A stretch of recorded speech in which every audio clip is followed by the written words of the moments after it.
Good morning, good morning, good morning. Good morning. Good morning. Can you hear me? I can hear you Oh, that's loud great. and Everyone out clear. there, I hope you can hear us today. This is a great Yes, day, Tony. we did some technical upgrades and we're so excited. Oh my goodness. Now, today's show, welcome to Let's Talk Theater Live, first of all. That's right. So, today's show, come on, Winston, give For it those up. of you who haven't been part of Let's Talk Theater, we have something so special for you today, where we're going to have some individuals who will talk about not just what it takes to be a writer and to get your work created, but also a group of people who helps writers get their work done and created. And so this is so amazing as we get closer to this year's 15th annual Atlanta Black Theater Festival. It's Quinceañera for, I don't know if I pronounce it correctly, Wait but a minute. Say that again. 15th year, or Quinceañera, I think that's how you pronounce it. 15th year of the Atlanta Black Theater Festival. Ooh, I my know. heart is full. And the festival ain't even start yet, and I'm already full. I know. Because you know what? I think the process is in the preparation for us, anyway, behind the scenes and booking all of the guests and getting everybody riled up and excited. And so we work really, really hard to make sure that things don't go awry and that everything goes off without a And hitch. when we see Um, the smiles on your faces when you come to the festival itself, and you tell us about the shows and into how you're feeling about it, I'm telling you, it makes all of this hard work really, really worth it really is. I so agree with you. And I have been working with. I've been in theater for over 20 years, 21 years. And I started when I was 2. No, I started when I was 7 because I'm 28 now. it.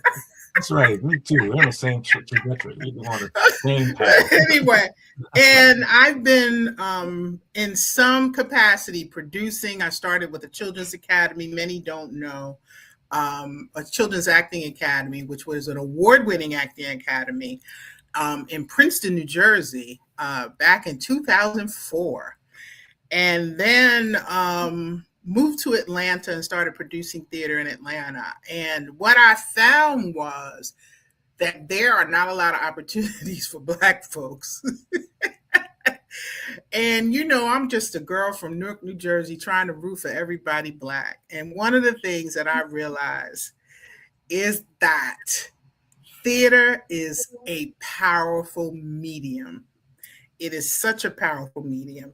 And so to partner with the Frank Silvera Writers Workshop, a historic institution that's been around for over 50 years, Wow. is an honor for me.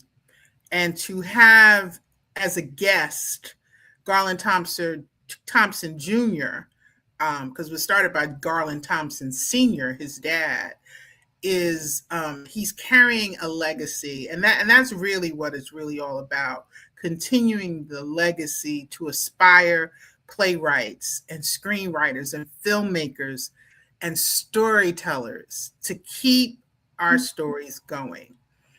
And 50 so years. 50 years is 20% of the existence of the United States of America. I don't know why that popped into my head. what did you say that again?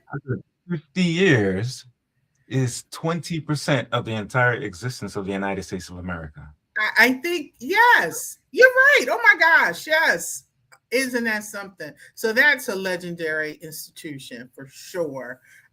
So it's important. It's important for us to support those institutions that support community and storytelling, and that's why we're part of this collaboration. Now we have the fruits of our labor today. This is taking longer than I'm supposed to take. We have the fruits of our labor today in the audience, along with our guest, Garland Thompson Jr., but also Erick Brooks, who is the first person to go through, the first playwright to be developed through this this new partnership. It's called the Partnership in Play.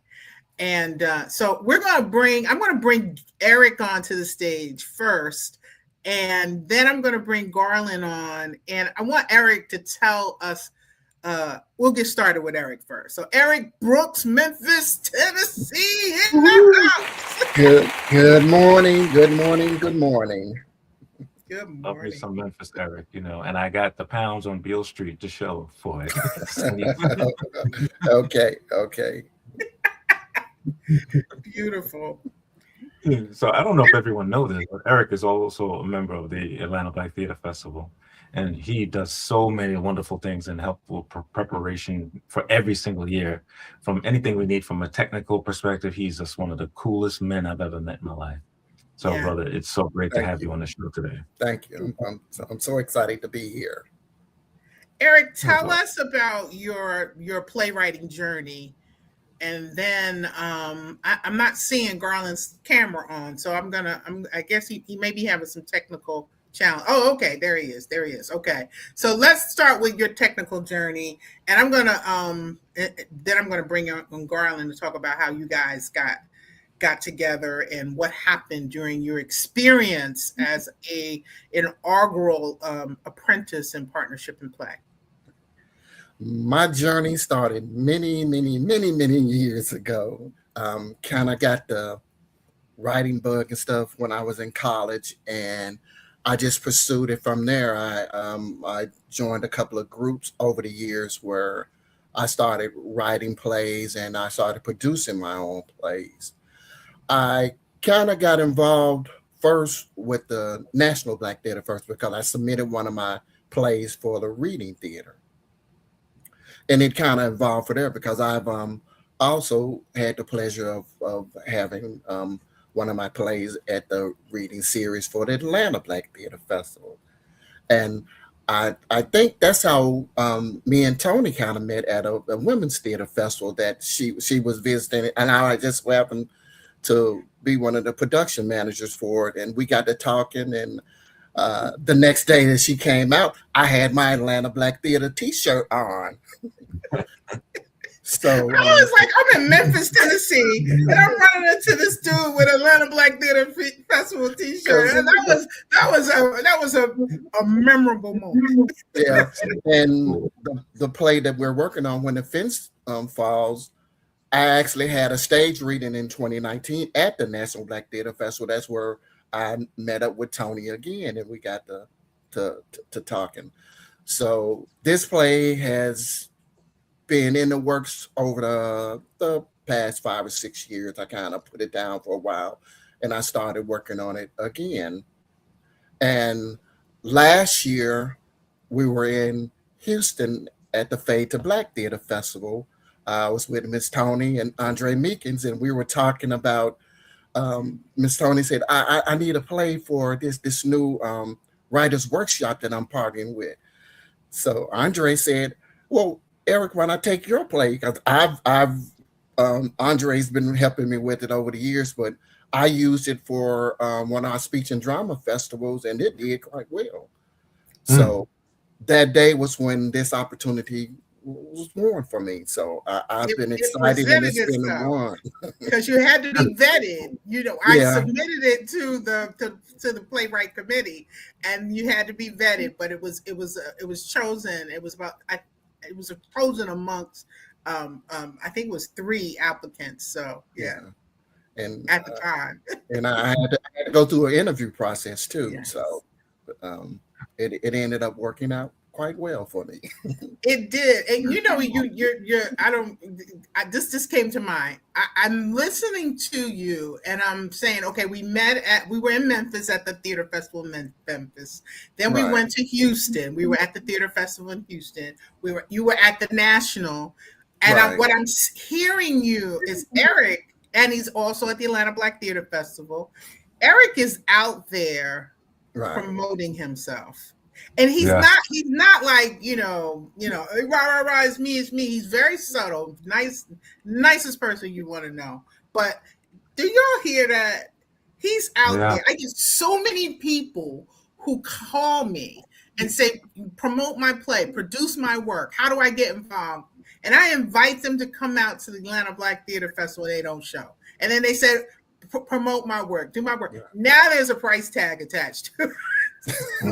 Well, I tell you, one of the differences with Erick as well is that Erick serves and helps other people too, which makes you more like he wants to get his thing done, but he's willing to help us do something that we're trying to get done, and that's one of the things that's a distinction, brother. And I wish other people would think about it. It becomes a community. It becomes a community thing where you have to work together and you have to help each other, because doing it alone is very, very hard. You know, I went through many days having to put on 12 different hats just trying to get a show up and get people involved, but you truly have to work together as a community to develop and to help each other, because like I say, you can't do it alone.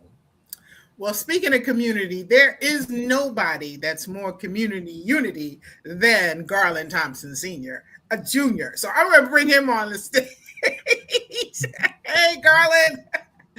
Hi, Toni. Hi, Winston. Hey, Erick. Hey, Garland. How are you? Good, thank you. I'm so happy and excited to be here. I've been really looking forward to this since I got the booking email about it. Garland, are you familiar with I was going to ask Garland a quick question. Are you familiar with someone named Marsha Cross?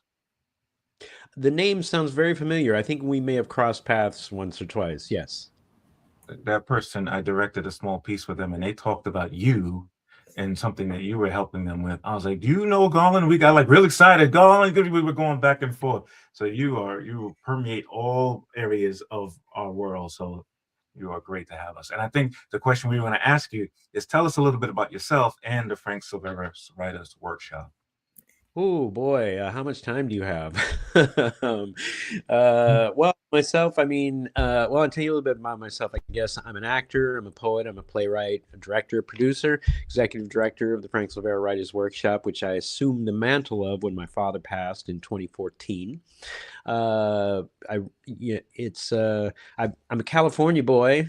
Born in Los Angeles, but grew up in New York City. So I'm this weird combination of both New York and Los Angeles. So I feel like I'm a New Yorker for sure, because I spent about a dozen years growing up there. But then I'm also, you can't take the country out of the boy. You can't take the California out of the boy. So I'm like caught in this weird in between space. But it's good. So I'm bi-coastal. So I'm very much interested in community. So I've worked in community a lot. I lived in Monterey, California for about 25 years and was very much involved in the theater community there. So worked very hard there. The workshop is an organization that's dedicated to the playwright. The core mission is for playwrights of color, Black folk, Black and brown folk, but it really is open to anyone. It was started in a time of, wow, I guess what was put to me once the cauldron of Black theater history or something or other. It was founded in 1973. And at that time, my father found himself a playwright. He was working as a stage manager on Broadway and various other productions and what have you, and working as a director, but he also was a playwright. He began writing plays, and he had these plays that he had written, but he had nowhere to go to take them, to develop them, to get them heard, to get them seen, to get feedback from other people, actors, directors, other folks.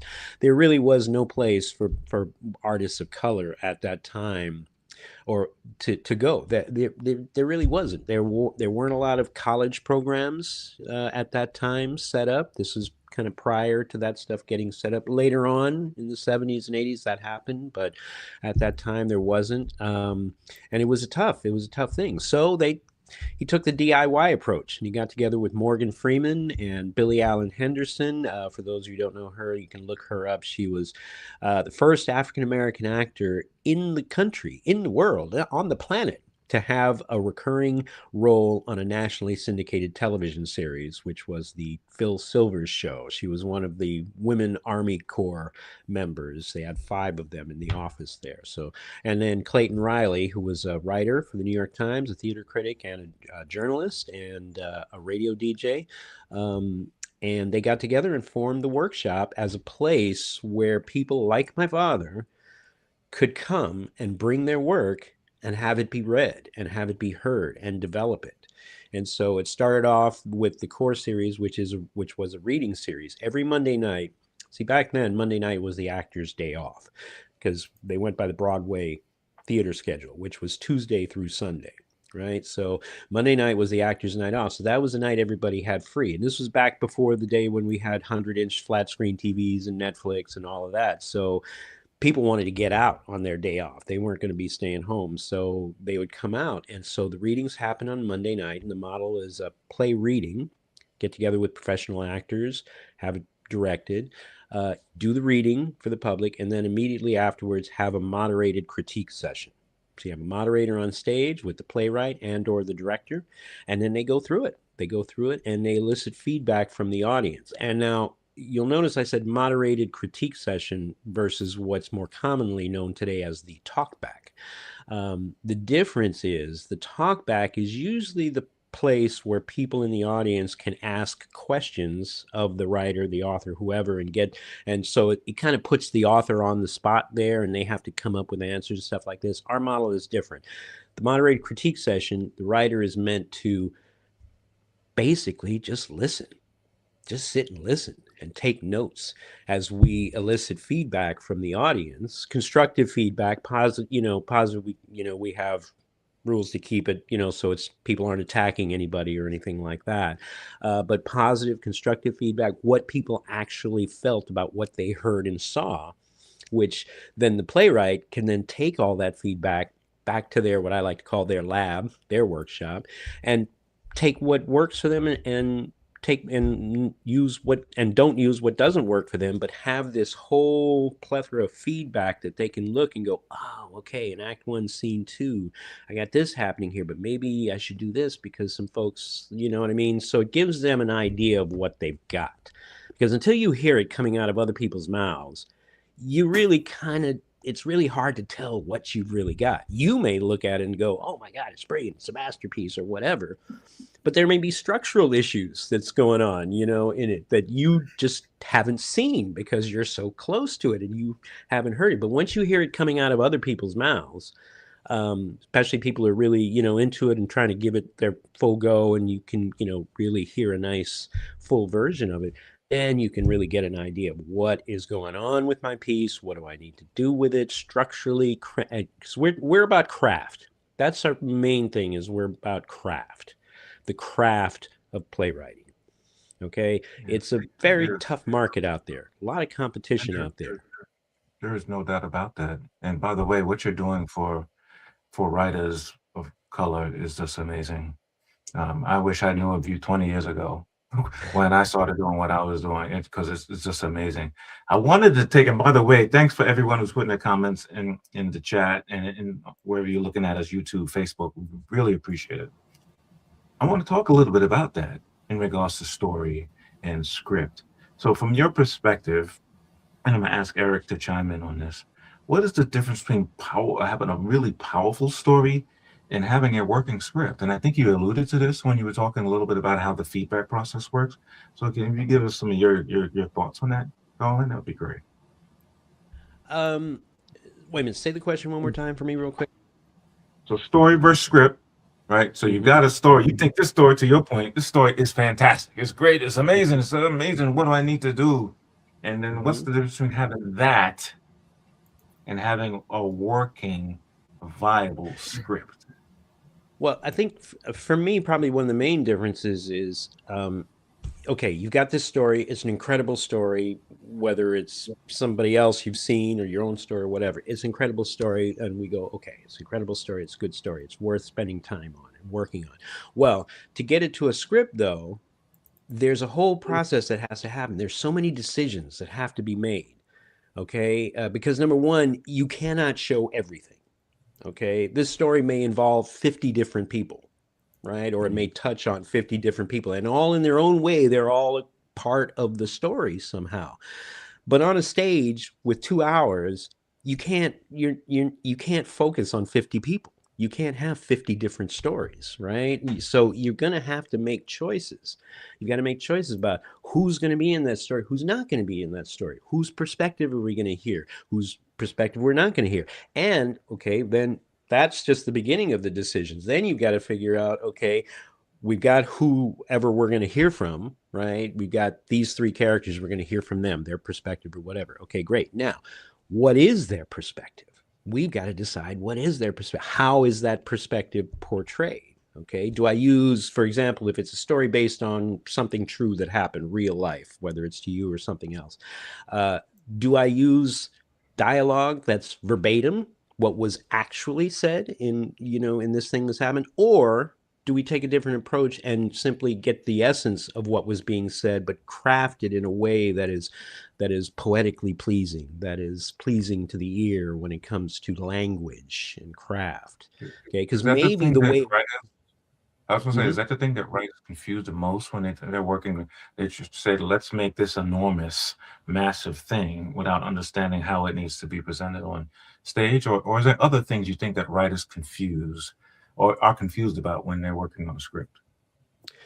Well, frankly, I think the whole process is confusing, period, no matter which way you're coming from. It's just because, again, it's so much involved. So, and so you can go down so many rabbit holes. So I think that's one area where writers can get confused. How do I present this? Do I blow it out? Is it super overly dramatic? Is it melodramatic? And that's another thing. People sometimes don't necessarily know the difference between drama and melodrama. Satire and comedy, so sometimes folks don't have a clear idea of these different kind of genres, if you will, and that can get in the way a little bit. So it helps if you can have a good foundation, and I think it just comes down to having a good foundation, which basically means, today there are a lot of great theater programs across the country and universities versus what was happening in 1973. So there's that route. There's tons of companies that have classes, and there's the Playwrights Foundation in San Francisco and various others. So you can go that route, or you can just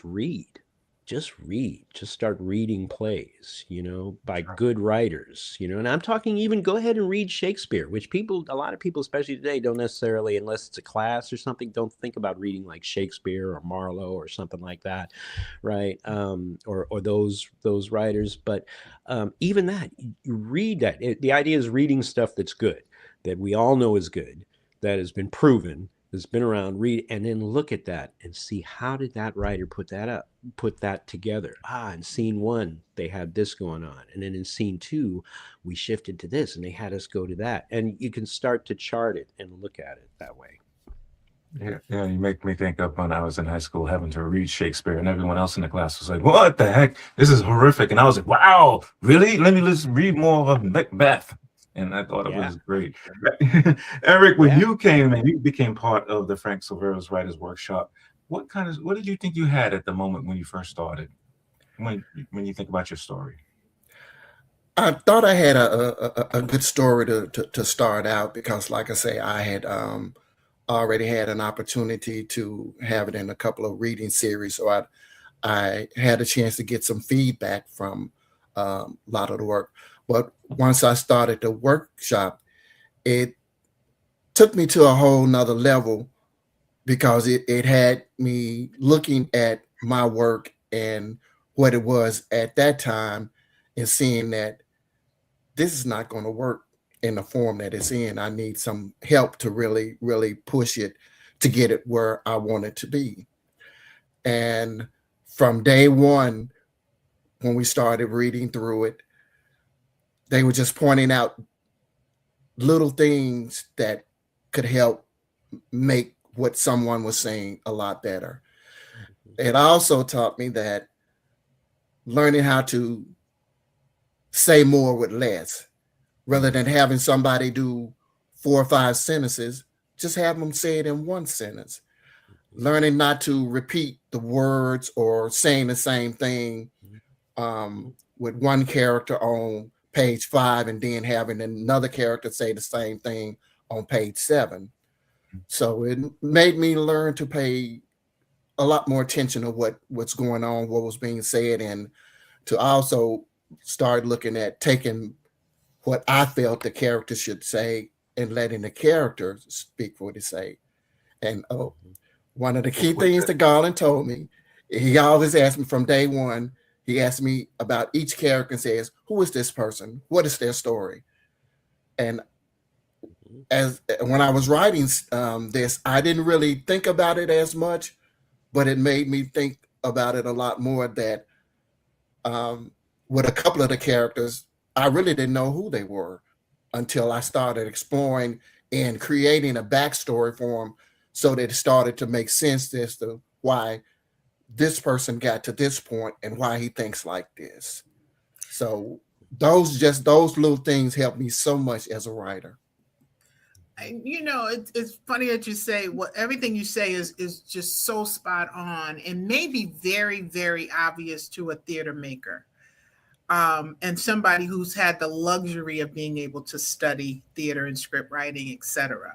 But many times, a lot of times, we don't have the luxury of getting formal training.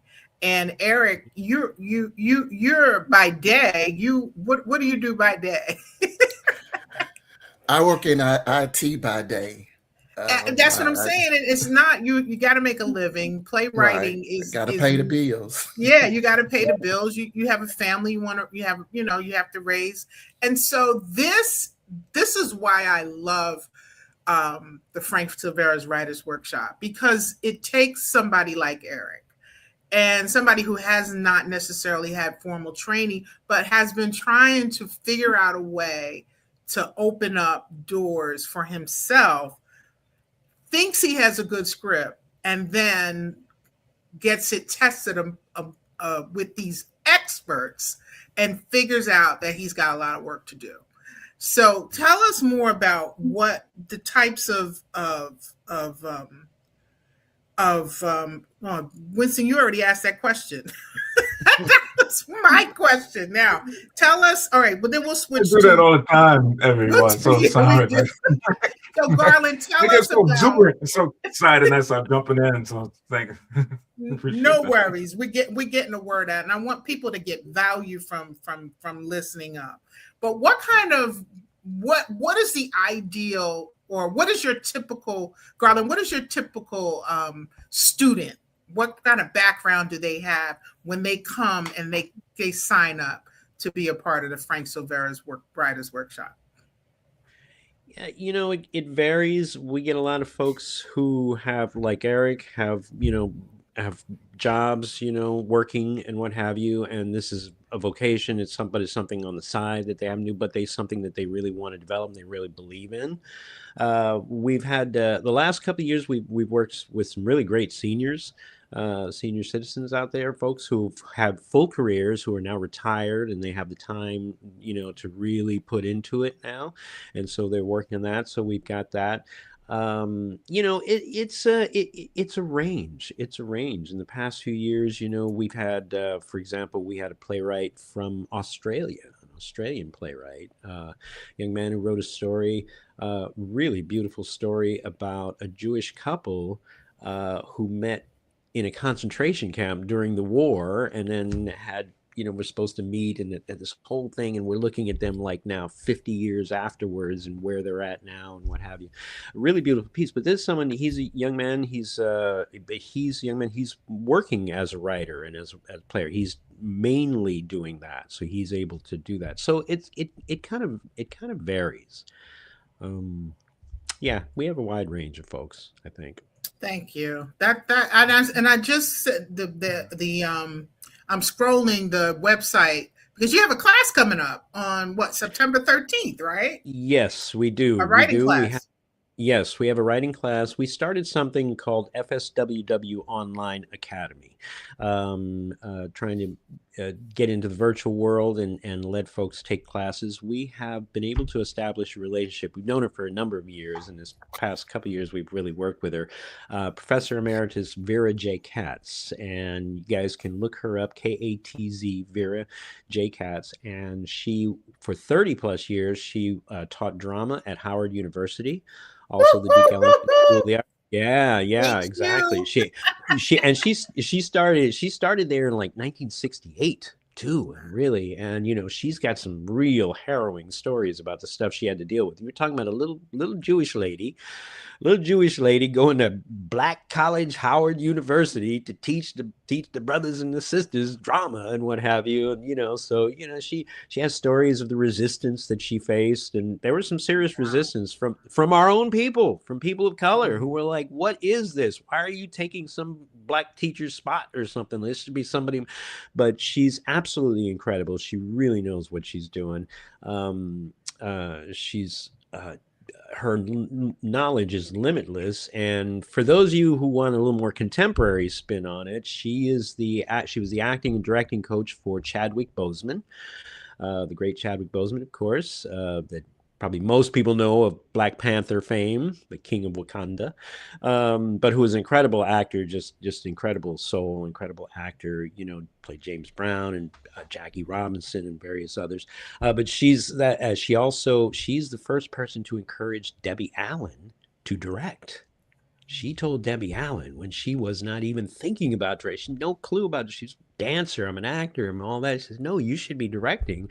And Debbie was like, whatever at first, but she figured it out pretty quick. So Vera's been around a long time. She's worked with a lot of incredible people. She's worked with folks on Broadway. She's directed. She's a director herself.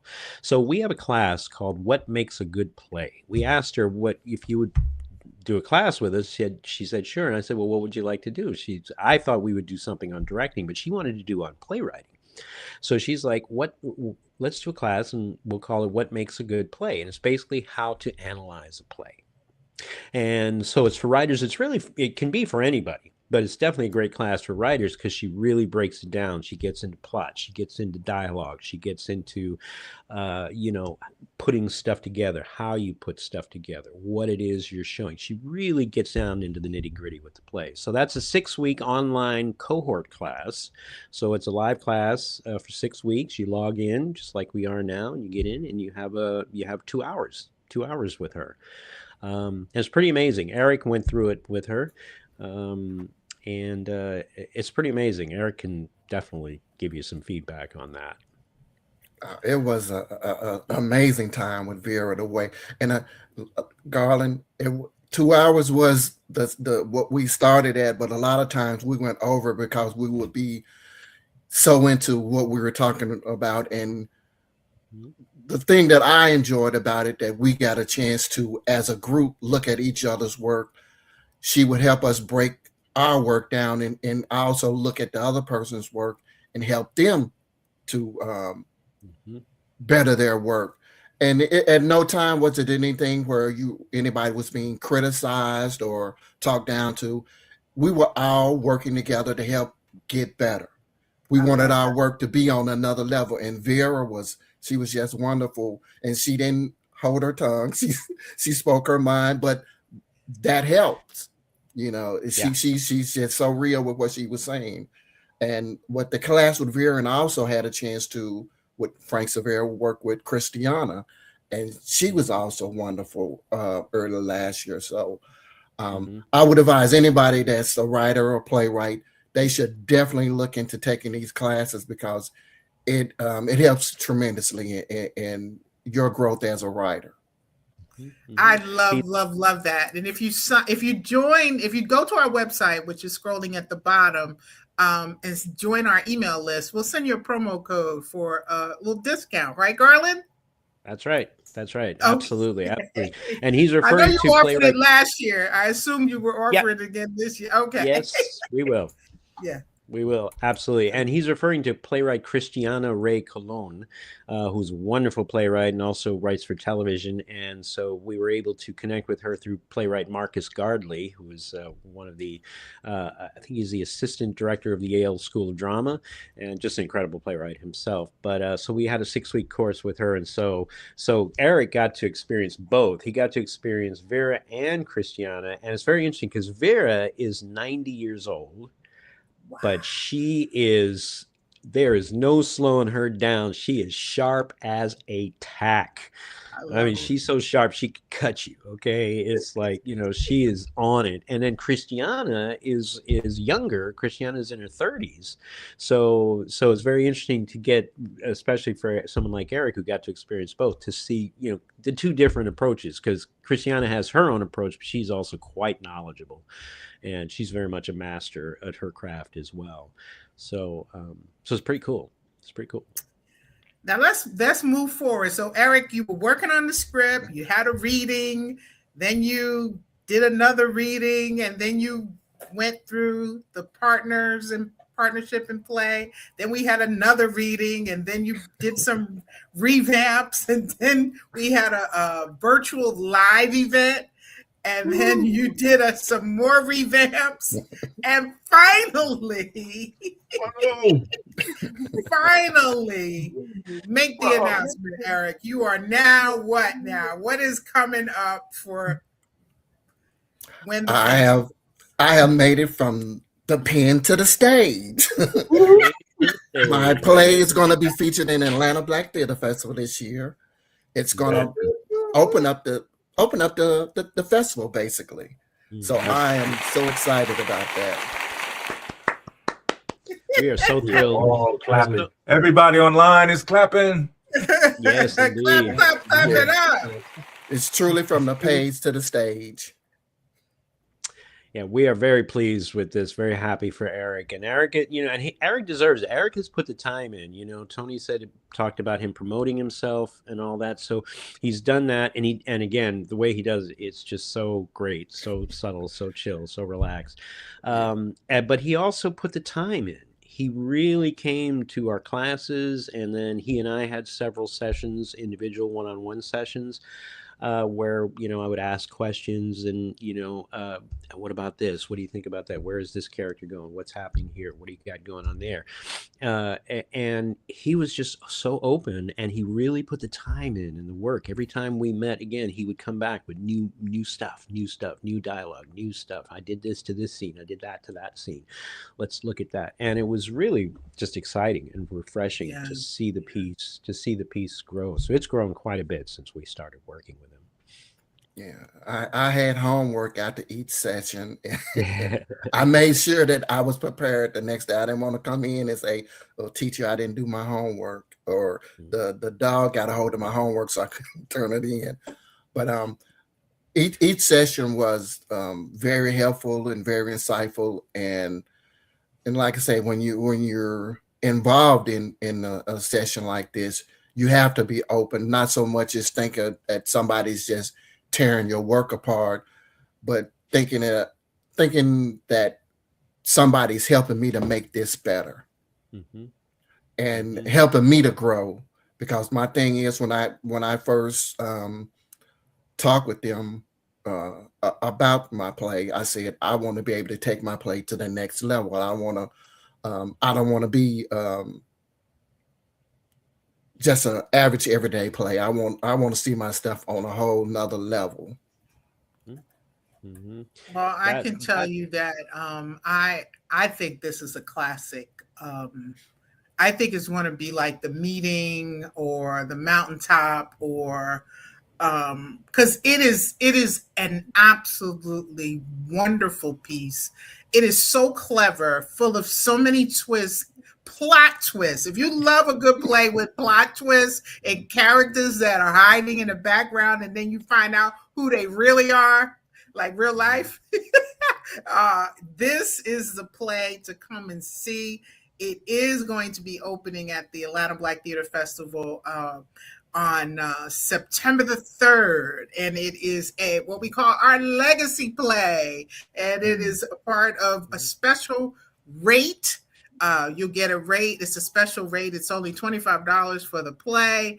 And it's going to be just as a thank you to donors and everybody who has supported us, senior community, everybody who has supported us over the years. So it is opening, and we're discounting it so that everybody can afford it and make it accessible to everyone. So it's very budget friendly, but I can tell you one thing: the value of the experience cannot be matched. It's priceless. So, yeah, I guess I just wanted to say that I know what we talked about, and a few people know what When the Fence Falls is about. But basically, it's a story about it takes place April the 5th, 1968, the day after Dr. Martin Luther King was assassinated. And it's basically a group of friends get together and decide that they're going to make a statement to America that we're no longer going to take it. We're gonna show you that we want something better. And I guess over my time that I've been working on this, I've over the years have had a opportunity to meet some people who were with Dr. King the day that he died, or who were a part of his life over the years. So that was another thing that was exciting to me about this particular piece, because I was able to tie in and meet some of the people that basically were a part of those of his life, and a part of the times around the sanitation strike that went on during that time. And I think I shared with Garland earlier, there's a prequel to this play, and it's called The Day the King Died. And I shared with Garland some pictures that we took from that play outside of the Lorraine Motel. But that was during the time where they was turning that hotel into the Civil Rights Museum, which it is now. Garland, let me ask you, why are partnerships? Because a lot of times amongst our community, we always say we don't partner, and we need to partner more. So why is it important for partnerships like ABTF and the Frank Silvera Writers Workshop? Why are partnerships like that important right now? Well, first of all, I think pooling resources is one of the biggest, parts of it. Different organizations, different groups have different capacities, different resources available to them, different skill sets amongst their people and what have you. And so coming together with a partnership basically means you can do more together than you can on your own. And now that's not to say you might be achieving great stuff on your own. And that's not to say that organizations can't, because they do all the time. ABTF is a perfect example of that. For 15 years, you have been out there really achieving some incredible heights and bringing some incredible work and providing great opportunities. But I think it's an opportunity to expand reach, to expand communities, for each organizations or groups and what have you to be introduced to new people. To have people know about what they're doing, and maybe they want to get involved in some way. And so basically it's an expansive thing.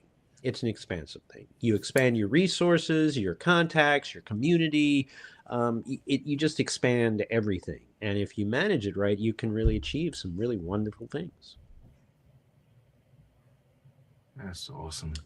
That really is. I think Toni took one of my questions, so she got me back. Taking one of her questions. We are family. Going on here. That's right. We are family.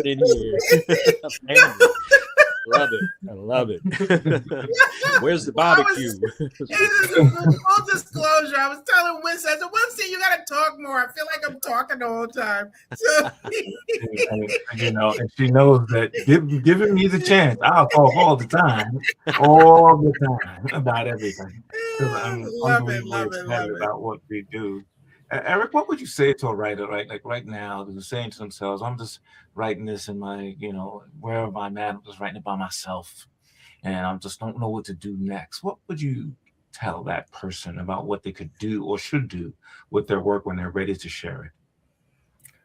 I would say if you have an opportunity to take a class, because it can teach you the structure or how to outline your play to make sure that you're not all over the place, that you have a map to say your opening and your ending.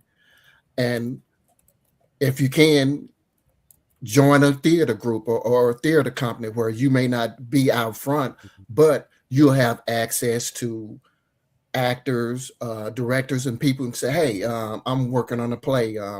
Tell me what you think about this. Or you could get a group of the actors together and, serve them a little food and sit down and read the play. And then you can actually hear what it sounds like out loud rather than in your head. And that in itself will help you immensely, because you'll start seeing that certain words don't fit certain characters. Why are all my characters sounding the same? Because that was one of the things that I had to learn, because I think I had a lot of my characters doing monologues sometimes, and they were talking too much. But yeah, groups like that will help immensely in helping you develop your work and helping you to see where your work is strong and where your work may be weak in places. And that's the key, being open and to seeing what can help and what's not helping. That's great. Yeah, I think And this question is to both of you. Like, what do we need to see more of to see more Black dramatic writers produced? So, Garland, maybe you can answer that first, and then Eric, you can give some thoughts on that. Well, I think the more breadth and depth we can have with playwrights of color, and in terms of the stories that they tell, the different stories, like there are more stereotypical stories that are out there, that people kind of tend to fall into a little bit. One of the things we've seen, my dad saw this over the years ago. He used to complain about this all the time, but I've seen it too, is that people, and I think a lot of it is based on their experience and what they've seen and what they've been exposed to. But a lot of people get confused between a play and a wannabe TV or film script.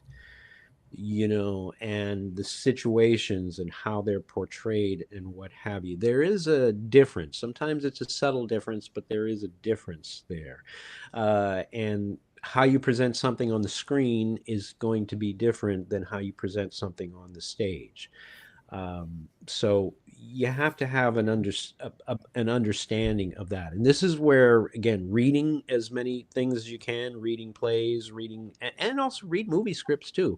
Read TV scripts, you can get them from the library, you can get them online and what have you, read them, but also seeing different things. Like one of the things that Eric did is in connecting with his local community theater and his community, just his theatrical community in general, he got to experience other people's work. He got to see other people's plays. He got to see how they were doing things.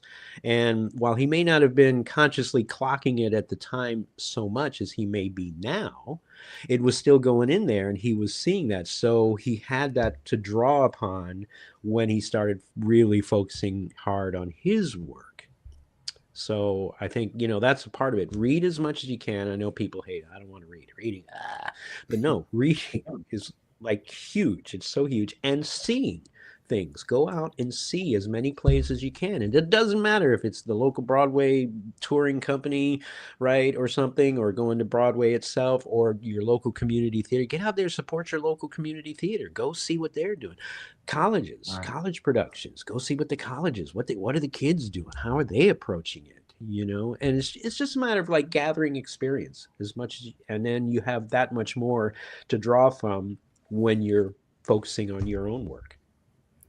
That's the most incredible advice. I've been saying that. You're on my soapbox now, because I've been saying that forever.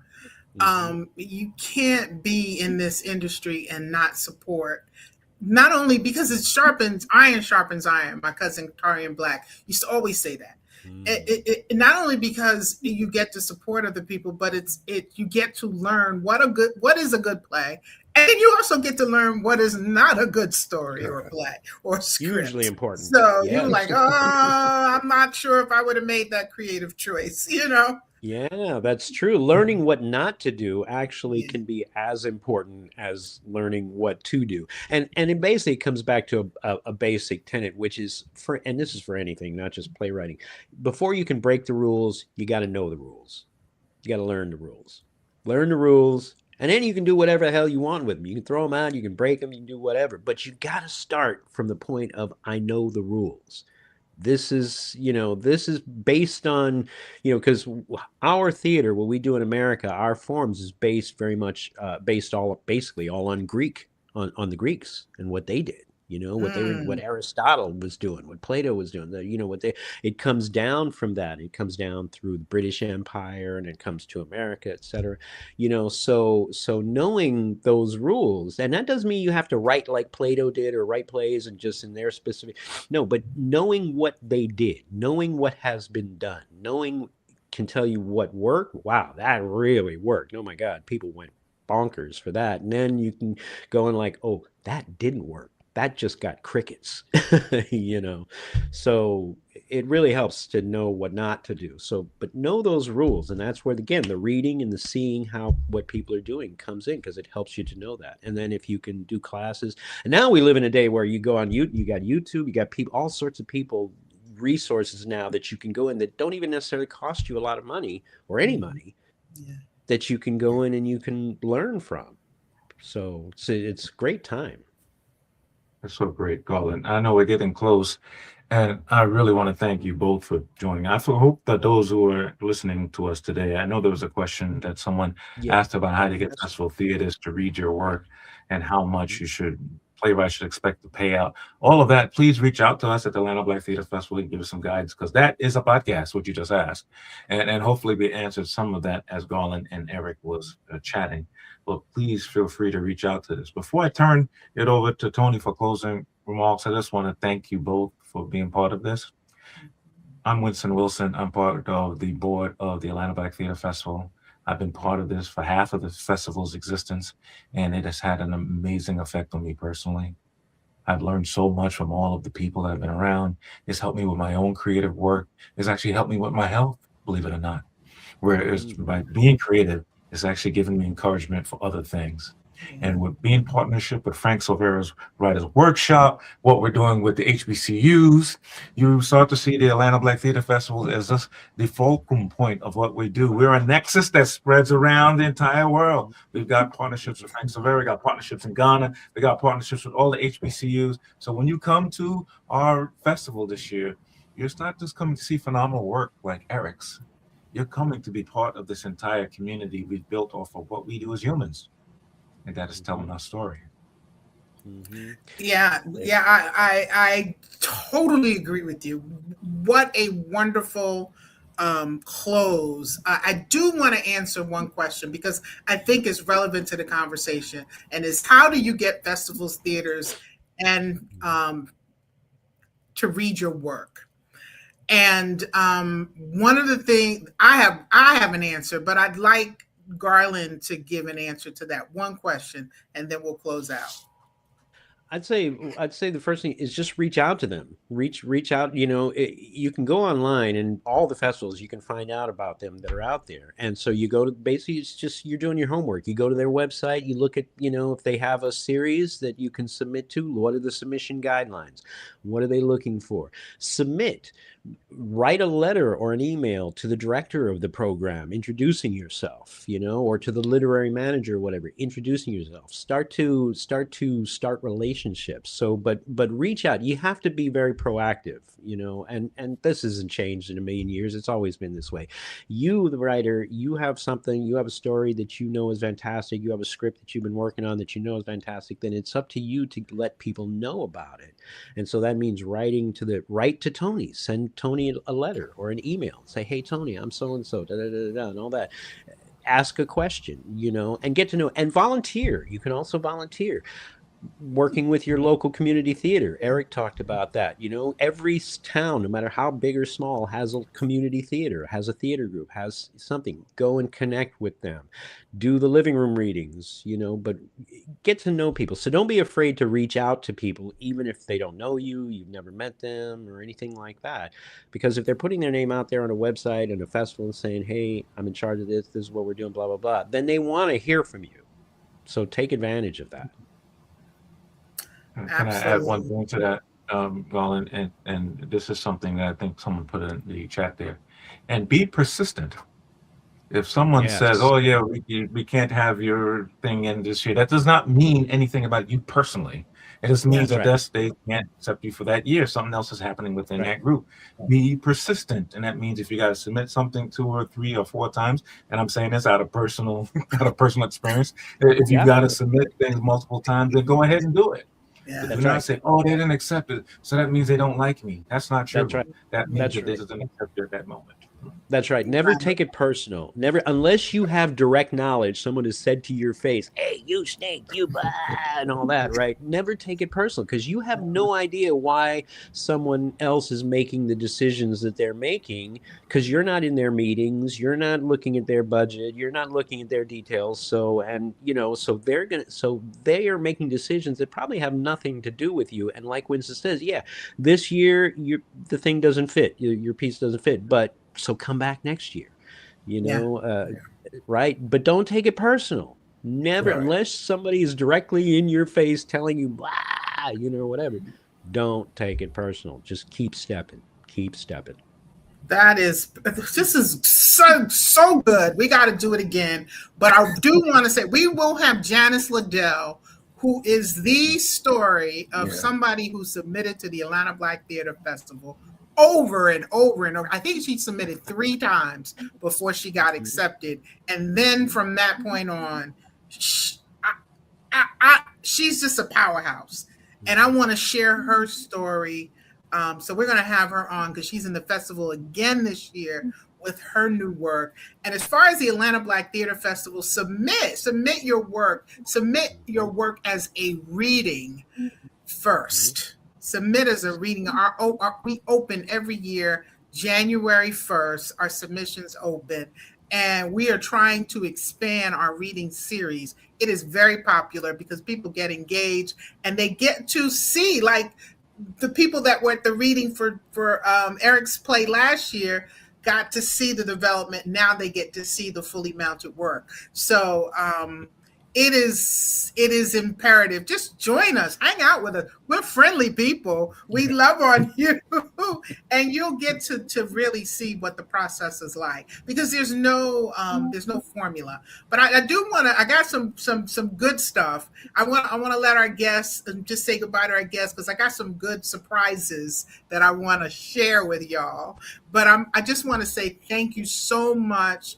Garland, Erick, thank you so much. You are it has just been a blessing working with both of you for the last year. And we really, really hope that we will continue with this fruitful partnership. Thank you. Everybody clap it up and give them a round of applause. Give them a round. I gotta get my newly found applause thingy. That's why I'm not clapping so loud because I know the button is about to come. Clap it up in the chat. Thank you. All right, y'all. Have a great day. Now, we have a giveaway. We have some sponsors for today's event. So we have a giveaway. I am so excited because many of you know, many of you don't know, I am the new artistic director in residence at the Douglas Theater. So we will be giving away this coming Sunday at 3 p.m. One of our board members is going to be the guest ringmaster at Universal Circus. So what I'd like you to do, let's see how we can do this. Sign up for our email list. Yes, sign up for our email list. Go to our website and sign up for the email list. And whoever signs up between now and let's say it's 12 o'clock now, we'll give it until 3 o'clock. We will email you the tickets. We've got 4 tickets. We've got 4 tickets to the Universal Circus. So this is for the people that are based in Atlanta because it is in Atlanta this coming Sunday. And if you're not based in Atlanta, everybody knows somebody in Atlanta because Atlanta is so full. Please, let us know. Let them know that we're giving away 4 tickets to the Universal Circus this Sunday. And another thing is we want to honor, and I'm looking for my link, a very special person is being honored, and that is Dr. Shirlene Holmes. And this coming Friday, we will be honoring her with one of her plays. It actually is not it's the Georgia State University School of Film, Media, and Theater. And they have asked me to be the moderator for this roundtable discussion about Dr. Shirlene Holmes and her work. And anybody that knows Atlanta and Atlanta theater knows what an incredible icon she was.